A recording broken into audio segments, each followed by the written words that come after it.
Oke, nah jadi kita mulai dulu dari langkah untuk mengenerate frequent item set ini.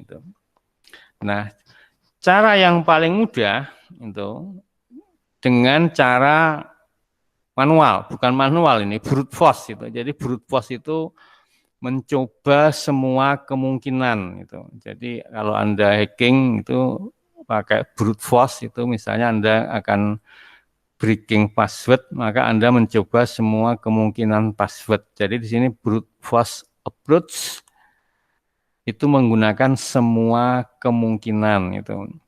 Nah, semua kemungkinan apa yang kita coba? Yang kita coba adalah semua kemungkinan candidate frequent item set ini. Jadi kita mencoba semua calon ini.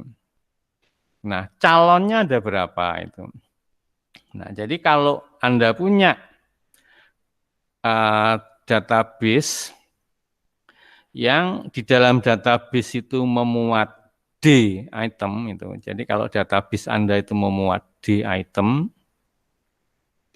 maka jumlah calon frekuen itu adalah yang harus Anda coba itu 2 pangkat D itu.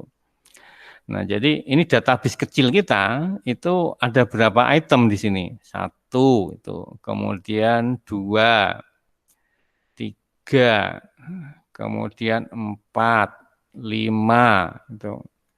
Nah, kemudian 6. Nah, 6 ya. Jadi database yang kecil ini memuat 6 item itu. Jadi database kita itu ada 5 buah transaksi dan ada 6 buah item. Di mana masing-masing transaksi itu panjangnya beda-beda itu. Nah, kalau Anda punya 6 buah item, maka nanti Anda akan mencoba candidate frequent item set itu sebanyak 2 pangkat 6 itu. Jadi ini sama dengan 64 candidate frequent item set. Ini harus dicoba ini. Nah, untuk mengecek apakah frekuen atau tidak, misalnya ini jumlahnya ada 64, maka harus dicek di sini database ini tuh.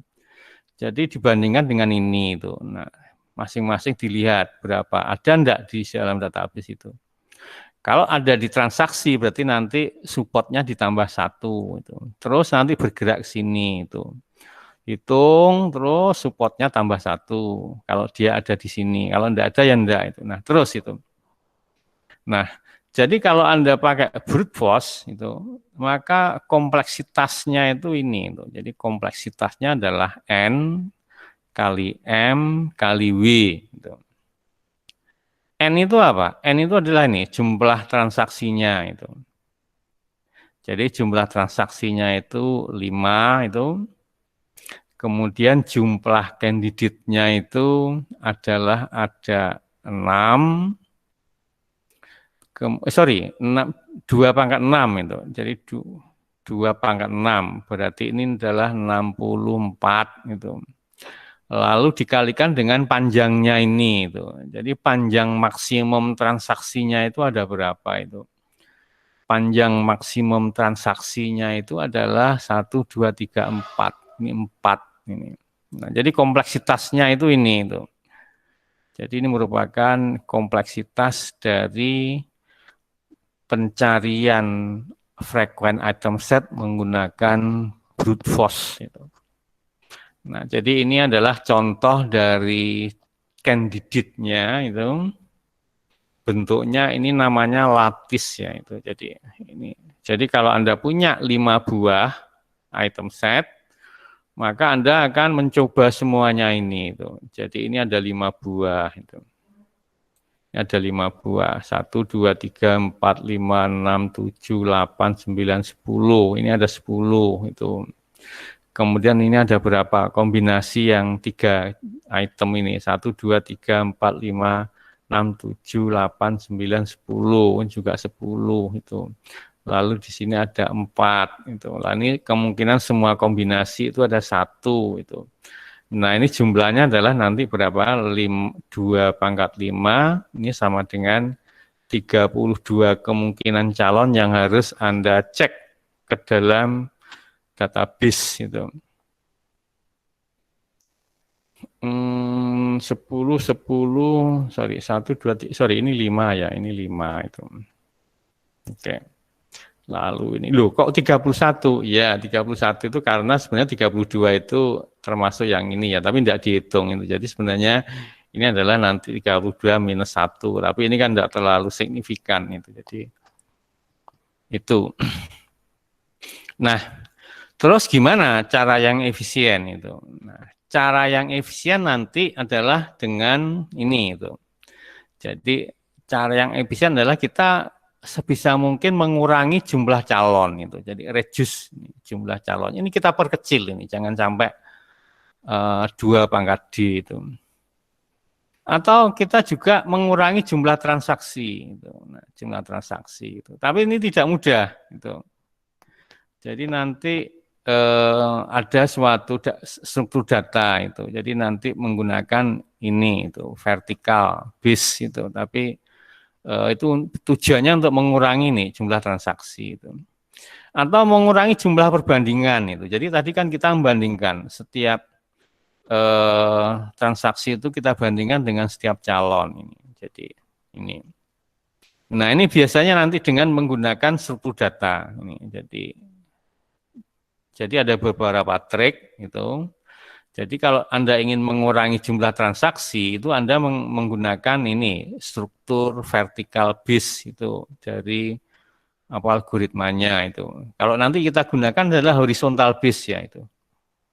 Nah, kemudian kalau Anda mengurangi jumlah perbandingan, maka Anda menggunakan struktur data yang berbeda itu. Nah, kita nanti yang kita bicarakan itu ini. Jadi kita menggunakan pengurangan calon ini. Nah, pengurangan calon dengan menggunakan prinsip a priori. Jadi ini dengan menggunakan prinsip a priori itu. Nah, prinsip a priori itu apa? Itu. Nah, jadi prinsip a priori itu fungsinya untuk mengurangi jumlah calon itu. Ini bunyinya seperti ini itu. Jadi kalau suatu item set itu frekuen itu, maka semua subsetnya itu pasti frekuen gitu. Nah, jadi contohnya ini misalnya. Kalau Anda tahu misalnya item set AB itu frekuen itu. Jadi misalnya ini adalah frekuen item set itu, maka semua subsetnya pasti frekuen gitu. Nah, jadi ini frekuen gitu. Kemudian B ini juga frekuen gitu. Nah, terus contohnya ini juga itu. Kalau misalnya saya punya A, B, C itu frekuen item set, gitu, maka semua subsetnya ini juga akan frekuen. Gitu. Jadi A, B ini frekuen. Gitu. Kemudian BC itu frekuen. Gitu. Nah, kemudian subsetnya apalagi itu? AB, BC, kemudian AC juga frekuen. Gitu. Nah ini kalau ini AB frekuen berarti A itu frekuen, B itu frekuen. Jadi itu adalah disebut sebagai sifat a priori itu. Tapi yang kita gunakan nanti bukan a priori secara seperti definisi ini itu. Jadi yang kita buat nanti adalah kita balik gitu. Jadi a priori itu berlaku itu karena ini. Jadi kenapa kok berlaku a priori seperti itu? Karena ada sifat kalau X itu subset dari Y, maka support dari X itu lebih besar dari supportnya Y. Itu. Nah, jadi kita gini nih, kalau A itu adalah subset dari A dan B berarti support dari A itu akan lebih besar dari supportnya AB itu. Nah, jelas ya. Jadi ini jelas itu. Jadi makin panjang transaksi item set itu supportnya makin kecil itu karena syaratnya makin berat gitu. Jadi kalau ini misalnya ini 60 itu, maka yang support dari AB itu paling besar 60 itu. Jadi tidak bisa lebih besar dari 60. paling 50, 55 seperti itu. Karena ini makin panjang itu.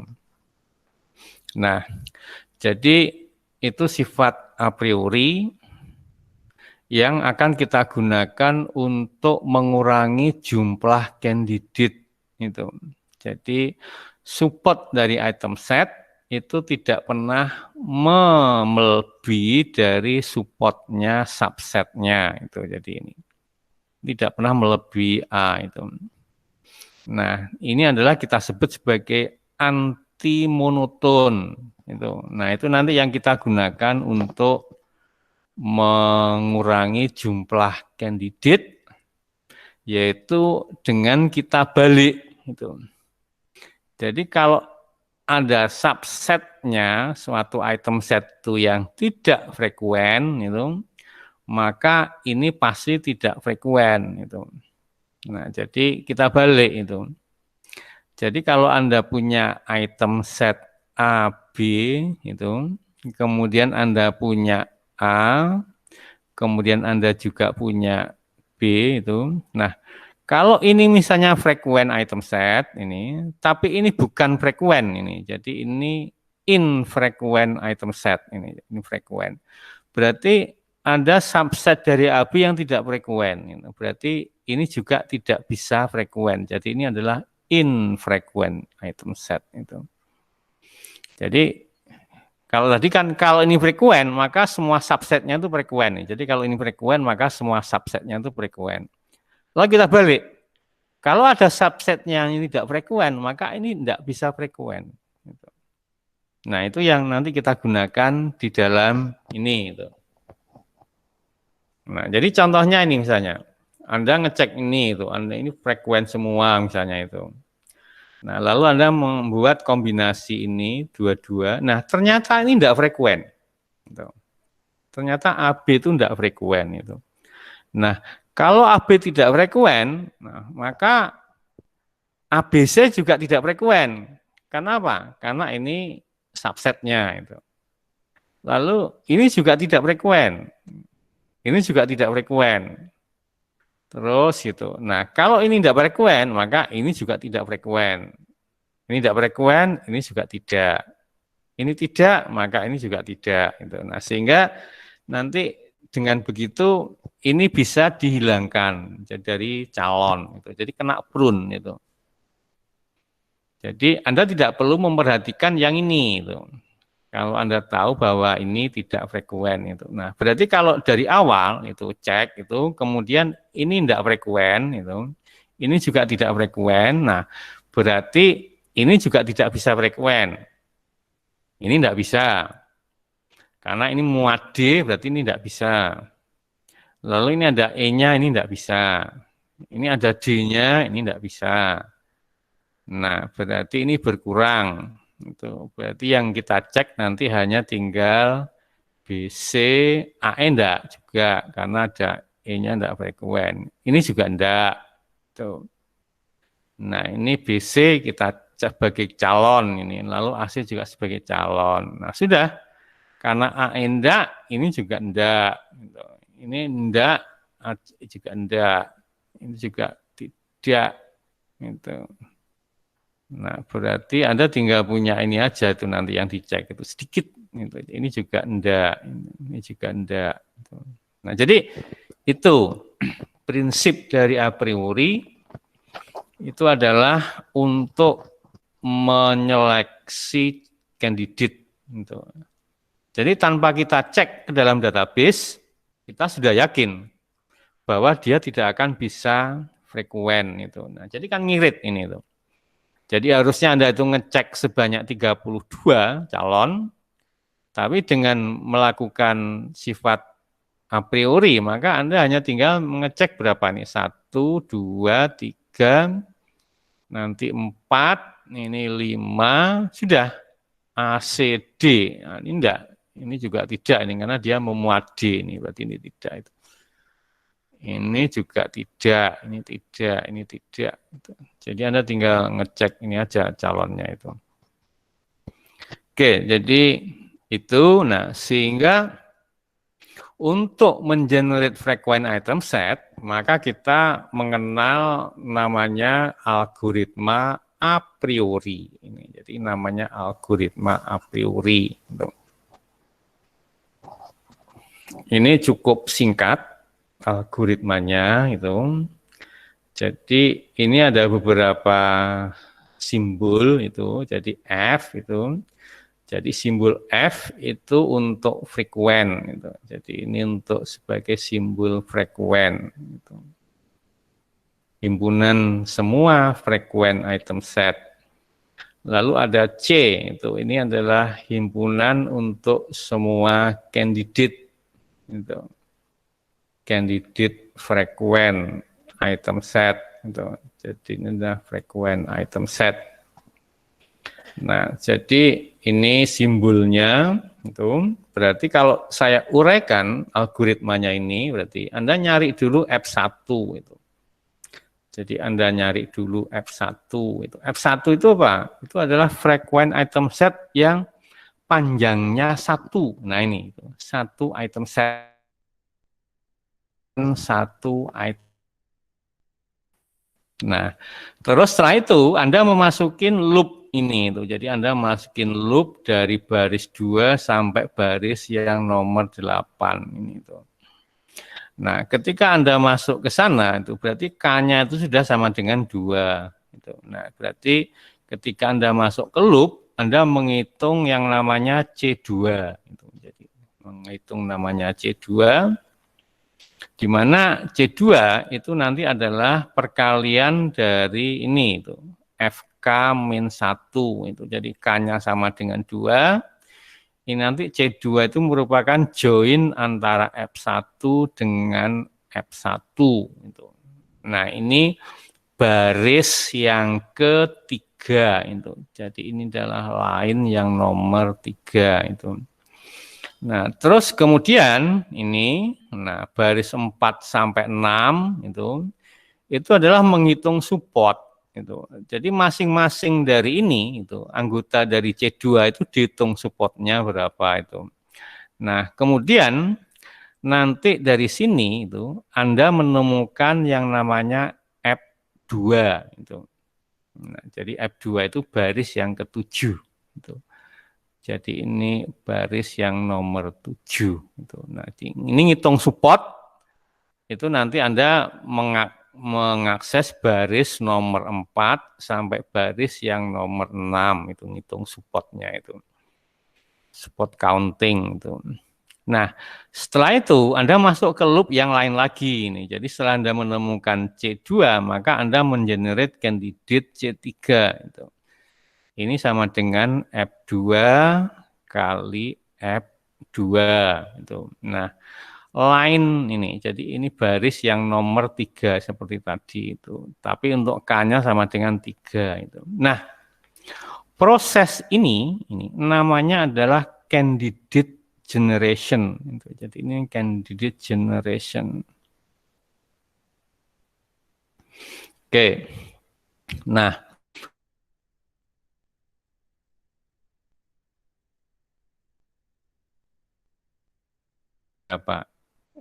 bagaimana melakukan join-nya itu. Nah, jadi ini candidate generation itu memiliki 2 buah step atau 2 tahap. Tahap yang pertama namanya proses join, lalu tahap kedua namanya proses pruning. Nah, proses join itu adalah ini. Jadi ini adalah proses join itu. Jadi yang baris ketiga tadi itu bisa dipecah jadi 2 tahap ini ya. Jadi join sama candidate generation itu ada 2 proses yaitu join sama pruning gitu. Nah, ini perkalian ini join itu. Nah, jadi kalau Anda mau membuat candidate 3 ini merupakan join dari F2 dengan F2. Lalu nanti kalau Anda ingin membuat candidate 4, itu adalah join dari F3 dengan F3, dan seterusnya. Nah, kemudian kalau nanti Anda membuat candidate 5, itu berarti merupakan join dari F4 dengan F4. Gitu. Nah, ini misalnya ini. Saya akan membuat join, itu saya punya F3 di sini itu. Punya F3. Nah, berarti saya akan membuat C4. Jadi C4 itu merupakan join dari F3 dengan F3 itu. Nah, gimana cara menjoinnya itu? Nah, cara menjoinnya adalah dengan mengecek, jadi nanti antar anggota dari F3 itu dijoin itu nanti. Jadi untuk mengenerate anggota dari C4, ini kita join, kita lihat ini. Jadi Anda tutupi ini yang elemen terakhirnya ini ditutupin itu. Jadi the first came into item identik itu. Jadi ini ditutupin. Nah, hasilnya sama ini. Nah, ini sama itu. 1 2 1 2. Nah, berarti itu bisa kita join itu. Nah, berarti hasilnya apa? Hasilnya adalah 1 2 yang kita tupin tadi kita gabungkan sini 3 sama 4 gitu. Nah, mana lagi yang bisa kita join itu? Nah, ini tidak bisa ini. 1 2 3 dengan 1 3 4 itu tidak bisa itu. Jadi kalau Anda punya 1 2 3 kemudian dijoin dengan 1 3 4. Ini tidak bisa ya, karena kalau ini Anda tutup, ini 2, ini 3, tidak bisa dijoin ini. Misalnya Anda ngeyel itu, oke, Bu, saya join nanti jadi 1 2 3 4. Nah, ini kan sudah harusnya jadi kombinasi dari ini, bukan dari sini. Jadi ini join yang salah, ini tidak bisa dijoin itu. Nah, jadi ini dengan ini itu tidak bisa. Kemudian 1 2 3 dengan 1 ini juga tidak bisa. Kemudian yang pertama ini kita join dengan sini, ini juga tidak bisa. Nah, kemudian ini dengan ini tidak bisa. Kemudian kedua ini dengan keempat ini juga tidak bisa. Ini dengan yang sini juga tidak bisa. Nah, kemudian mana yang bisa? Nah, ini bisa ini. Jadi ini bisa ini. Jadi adalah 1 3 4, 1 3 5, maka hasilnya adalah 1 3 4 5 itu. Itu saja yang bisa. Tuh, yang selanjutnya belakang-belakang itu tidak bisa itu. Nah, jadi kalau Anda punya 3 F3 yang anggotanya 4 ini semua frekuen itu. Jadi semua frekuen, hasilnya candidate-nya itu ini. Nah, tapi sebelum Anda mengecek dalam database, Anda harus melewati proses pruning dulu. Nah, ada proses pruning itu. Nah, proses pruning ini kita menggunakan prinsip a priori itu. Jadi di sini kita menggunakan prinsip a priori. Kita cek tuh. Jadi kalau hasil candidate C4 itu ada subsetnya yang tidak frekuen, maka dia nanti di pruning itu, karena dia tidak mungkin akan bisa menjadi frekuen itu. Nah, jadi kalau kita lihat tadi ini, kita punya 2 candidate ini. Jadi 1 2 3 4, kemudian 1 3 4 5 itu. Nah, ini kita cek ini calon kita ini. Kira-kira ini nanti kalau dicek dalam database ini bisa frekuen atau tidak ini itu. Nah, kita cek. Ini bisa menjadi frekuen kalau semua subsetnya itu adalah frekuen itu. Nah, oke, kita lihat subset dari 1 2 3 4 itu apa saja itu. Nah, subsetnya tadi adalah yang ini kita bentuk tadi 1, 2, 3. Ini frekuen, oke. Itu. Kemudian 1, 3, 4. Ini yang oke tadi. Kemudian apalagi subsetnya itu 1, kemudian 2, 4. Ini ada enggak di sini? 1, 2, 4. Sorry, 1, 3, 4. Ini yang ada ini ya. Yang ada ini itu. Ini ada itu. Tapi 1, 3, 4 enggak ada ya. Ini enggak ada itu. Ini enggak ada. Nah, jadi Anda bisa menemukan salah satu subsetnya itu enggak frekuen itu. Berarti ini enggak akan mungkin bisa frekuen. Nah, jadi nanti dipurun itu. Potong, enggak akan dijadikan calon ini nanti. Jadi kena pruning itu. Nah, lalu kita cek itu. Kalau calonnya adalah 1, 3, 4, 5, itu kira-kira apakah semua subsetnya frekuen atau tidak ini. Jadi ini 1, 3, 4, 1, 3, 4 ada frekuen. Kemudian 1, 3, 5 ada.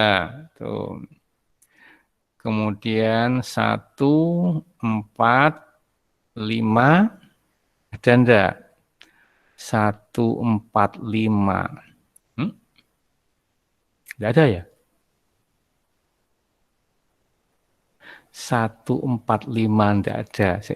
Ini kok kepruning kabeh habis ini. Oh, sorry. Ini ada ini, cari-cari. Ini ada. Salah ini. Ini ada. Jadi 1, 3, 4 ini ada ini. Nah, ini ada. Maaf. Ada. Nah, berarti ini mana lagi nih? 1, jadi tidak jadi kepruning ini. 1, 2, 3. Kemudian 1, 2, 4 ada.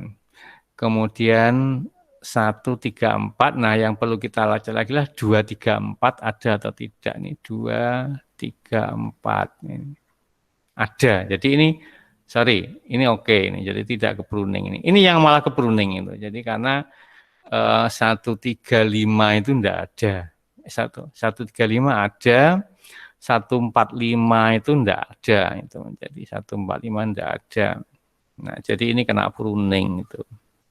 Nah, jadi ini tadi itu. Jadi ini kena pruning karena 1, 4, 5 tidak ada dalam F3 itu. Nah, jadi dengan proses join itu sudah mengurangi, lalu dengan pruning itu juga sudah bisa mengurangi. Jadi kita bisa mengurangi jumlah calon yang cukup banyak ini itu. Nah, jadi ini ilustrasinya. Jadi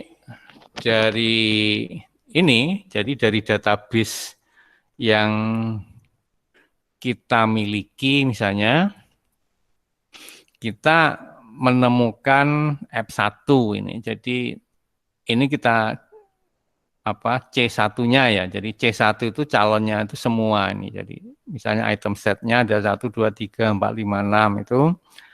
Nah, berarti ini kita mendapatkan F1 itu. Jadi F1 itu kalau minimum support count-nya itu 3, ini ya, ini support count, bukan support ya. Jadi ini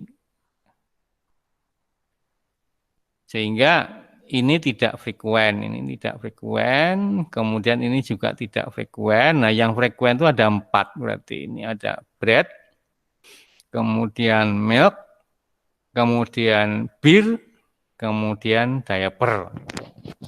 Nah, berarti kita buat candidate gitu. Jadi kita buat candidate yang kombinasi dari 4 ini itu berarti bread milk. Nah, ini bread milk. Kemudian bread beer ini bread milk, bread beer.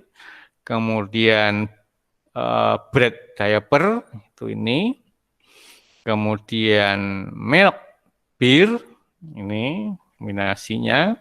Lalu milk diaper itu ini, kemudian beer diaper. Nah, itu ini C2 ini. Jadi ini adalah C2 itu.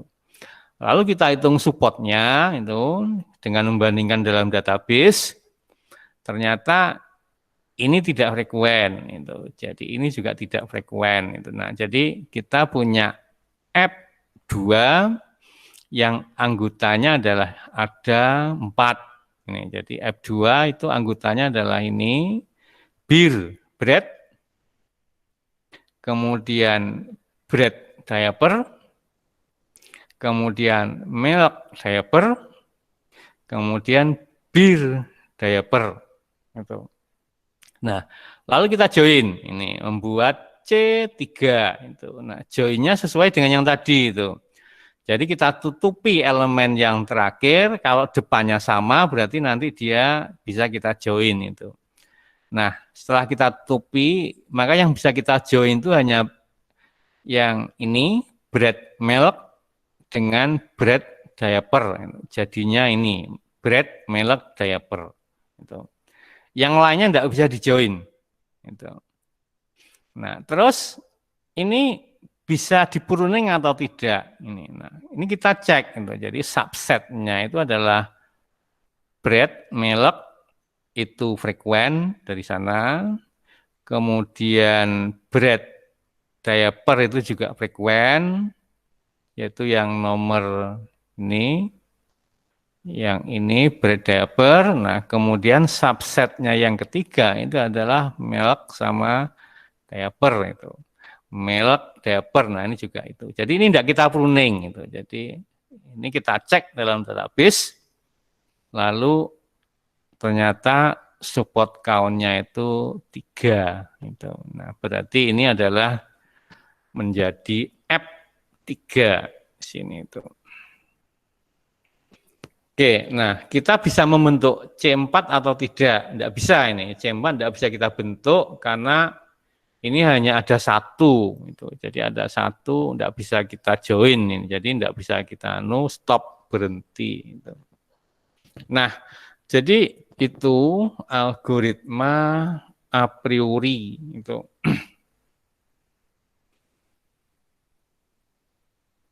Nah, ini beberapa faktor yang mempengaruhi kompleksitas dari suatu pencarian frekuen item set itu.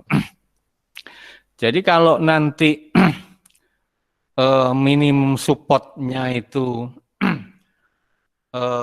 Anda rendahkan itu, jadi merendahkan minimum support threshold, maka nanti frekuen item setnya itu makin banyak. Gitu. Jadi makin lama nanti itu.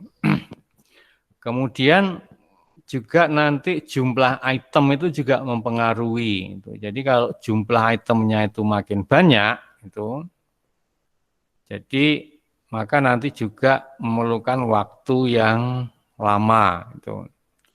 Kemudian yang mempengaruhi kompleksitas yang lain adalah jumlah transaksi ini. Jadi kan makin banyak transaksi, maka Anda makin banyak melakukan perbandingan untuk keperluan menghitung minimum support tadi itu. Kemudian juga rata-rata transaksi ini. Jadi apa ini? Kalau transaksinya itu makin panjang, makin panjang-panjang, maka nanti kemungkinan frekuen item setnya juga akan makin panjang. Gitu. Jadi akan menaikkan panjang dari frekuen item set. Itu juga akan lama, itu nanti akan memperlama proses pencarian. Itu. Jadi ini 4 faktor yang mempengaruhi algoritma a priori itu tadi untuk mengenerate frekuen item set. Oke, nah ini rule itu. Jadi kalau Anda mau mengenerate rule, nanti sebenarnya ada cara yang lebih efisien itu. Tapi ini kita bahas dulu rule yang cara rule yang tidak perlu efisien, tapi asal Anda bisa mencari cara mengenerate rule-nya itu. Jadi kalau Anda punya ini item set ABCD itu, ABCD adalah frequent item set, maka rule-nya yang Anda coba itu menjadi sebanyak berapa ini? 4 tambah 4 tambah 3 tambah 3. Jadi jumlah rule yang Anda coba itu adalah sebanyak 2 pangkat K minus 2. Jadi kalau K itu adalah jumlah item set, item dalam suatu item set. Jadi ini ABCD ini K-nya sama dengan 4. Berarti jumlah rule yang mungkin di-generate itu adalah 2 pangkat 4 minus 2, ini sama dengan 16 minus 2, ini sama dengan 14. Jadi ini, semua 14 ini itu. Nah, kalau misalnya Anda nanti punya item set itu A, kemudian B, kemudian D, kemudian E, kemudian G itu, nah, berarti rule yang mungkin Anda buat itu adalah 2 pangkat 5 minus 2. Itu berarti sama dengan 32 minus 2 sama dengan 30 rule. Itu. Nah, ini harus dicek. Itu. Jadi masing-masing dicek. Ini. Jadi Anda cek, nanti Anda diberikan minimum confident, itu. Sorry. Anda diberikan minimum confident, lalu nanti Anda ngitung confident-nya berapa ini, confident dari ini. Nah, jadi kalau confident dari B, C, D, maka A itu sama dengan support dari A, B, C, D dibagi dengan support dari B, C, D itu. Oke. Nah, jadi nanti Anda hitung itu. Jadi kemudian dibandingkan itu. Jadi jika nilai C itu lebih besar atau sama dengan minimum confident itu, maka rule-nya ini disebut rule yang valid. Gitu. Tapi kalau lebih kecil nanti disebut rule yang tidak valid. Oke, jadi itu. Nah, nanti ada cara yang lebih cepat itu. Jadi dengan menggunakan ini itu prinsip a priori juga itu. Jadi nanti kita gunakan prinsip anti monoton itu. Jadi terhadap ruas kanan itu. Jadi rule itu namanya ini ya. Jadi kadang-kadang yang ini disebut sebagai left hand side, yang ini namanya right hand side gitu. Atau kadang-kadang juga disebut sebagai antecedent ya. Jadi ini adalah antecedent, kemudian ini adalah konsekuen. Gitu. Jadi itu, nah prinsip yang bisa kita gunakan adalah seperti ini. Itu. Jadi kalau Anda punya ini, punya ABCD itu dengan prinsip a priori, kemudian Anda menemukan ini rule yang ini tidak memenuhi minimum confidence-nya itu, maka tinggal digabungkan, jadi B-nya dipindah ke sini. Nah, berarti ini tidak confident, tidak memenuhi itu. Lalu C-nya dipindah ke kanan, ini tidak memenuhi itu. Lalu D-nya dipindah ke kanan, ini juga tidak memenuhi itu. Lalu yang ini D-nya dipindah ke kanan, tinggal C-nya nih, berarti ini juga tidak memenuhi itu. Lalu yang ini apa? AC sama AD itu, jadi ini BC. Kemudian ini dipindah ke kanan ya, jadi Anda tinggal memindahkan satu ke kanan, maka ini juga tidak akan bisa memenuhi itu. Nah, jadi Anda tidak perlu mengecek semua ini. Jadi kalau tadi mula-mula itu Anda harus punya 16 itu atau 14, maka kalau Anda tahu ini enggak, maka berarti yang bawah-bawah ini juga enggak. Jadi kemungkinannya tinggal ini saja. Apalagi kalau Anda tahu ini enggak. Kalau ini enggak berarti ini AC, BD juga enggak. Nah, AC, BD tidak. Nah, ini enggak juga itu. Kemudian AD, CB enggak. AD, CB, sorry. ACDB. ACDB. Jadi ini B-nya di sini, kalau ini dipindah ke sini, D-nya berarti ACBD enggak. Gitu. Nah, ini sudah tadi ini. Kemudian gantian, kalau misalnya yang dipindah itu C-nya berarti ADCB enggak. Nah, ini enggak. Kemudian yang ini juga pindah misalnya CD kemudian AB itu juga enggak itu DAB. AB tar AB. Oh, enggak ada ya di sini, enggak ada. Nah, berarti enggak. Jadi ini enggak, kemudian ini juga enggak. Gitu. Jadi ini sudah terkurangi nih. Jadi kalau ini enggak, berarti ini A, kemudian B, C, D juga enggak. Ini juga enggak. Gitu. Jadi Anda tinggal punya ini saja. Gitu. Jadi lebih kecil. Jadi ini generate terus dengan menggunakan prinsip a priori itu. Oke, jadi itu cara mengenerate association rule melalui 2 tahap. Jadi yang pertama Anda harus mengenerate dulu frequent item set. Setelah ketemu semua frequent item set, maka dicari association rule-nya. Tapi frequent item set yang dicari association rule-nya adalah frequent item set yang memuat minimum 2 ya itu. Kalau yang satu enggak bisa. Karena satu itu nanti Anda enggak ada ruas kiri sama ruas kanan itu.